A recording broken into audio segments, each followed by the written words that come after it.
Hello, Stuart here from Turbo Teaching, and in this video we're looking at the top 10 assessment for learning strategies.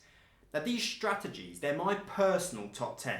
They're the ones that I use most frequently in the classroom. They're the ones that I find most effective. I'm sure that you know dozens, scores, if not hundreds of strategies that are better, that you find most effective.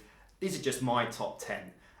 And we're going to look at these strategies. We're not going to look at them from best to worst. We're going to look at them from when you're most likely to use them in a lesson. So the first strategies we'll look at would be strategies you would use at the start of the lesson, and we're going to go down to strategies you would use at the end of the lesson. Now the first strategy that I would use at the start of the lesson is to get the pupils to write down questions that they would like to know the answer to by the end of the lesson. Now these questions, they can't be mad abstract lessons that have nothing to do with the topic. They have to be connected to the learning objectives. Now how this piece of AFL works, you can always refer back to these questions throughout the lesson.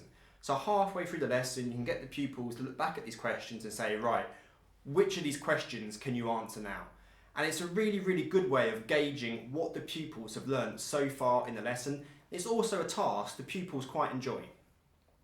The second strategy I use is the pupils, they want to do well. They want to produce a brilliant piece of work. They don't always know how to do that though. So you have to share the success criteria with them.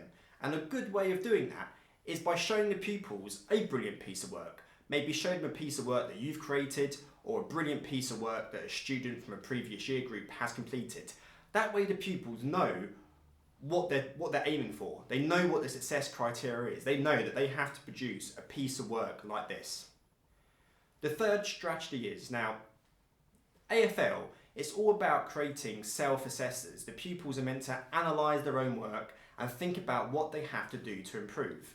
But that's quite a challenging thing for some pupils. So a good way of getting around this is ask the pupils to show you their best piece of work. It doesn't have to be something to do with this topic, it can be about any topic you've covered so far, but get them to think about what a good piece of work is, what have they done well in the past. And this is getting the pupil's brain in that self-assessing process. Number 4, it's really important to get the pupils to plan. Often pupils just go straight in there, they don't think about what they have to do, they just go headlong into the task. You want to get the pupils to plan. They've got the success criteria, they've thought about what a good piece of work is. Now get the pupils to spend 5 minutes planning what they have to do in the task. Number 5, throughout the lesson, it's important that you, as a teacher, use effective questioning. You want to use questioning in a way that actually challenges the pupils, makes the pupils think more deeply. You don't want to use closed questions, you don't want to use yes/no answers. You want to really think about the questions that you are asking the pupils in order to stretch them further. Number 6, think, paired, shared.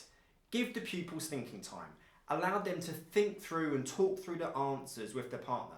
This way they become more assured with their knowledge, they become more assured with what they've learned, and it makes the pupils more confident in the learning process.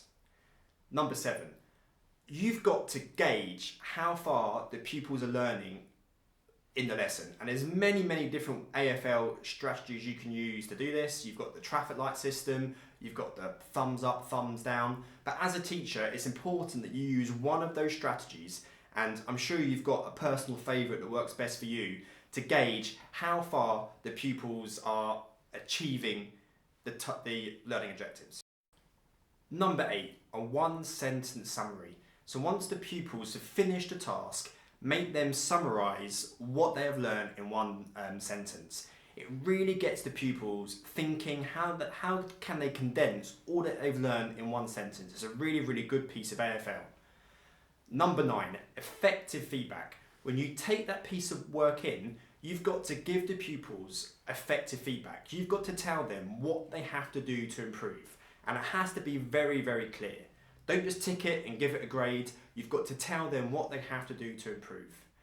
And number 10, there has to be some sort of follow-up on the feedback. The pupils have to read that feedback and then they've got to do something about it. They've got to maybe change their piece of work or add a few sentences on their piece of work. So they're really thinking about what they have to do to improve, then they're putting that in place. Okay, thanks for watching the video. I'm sure you know lots more effective assessment for learning strategies. Take care.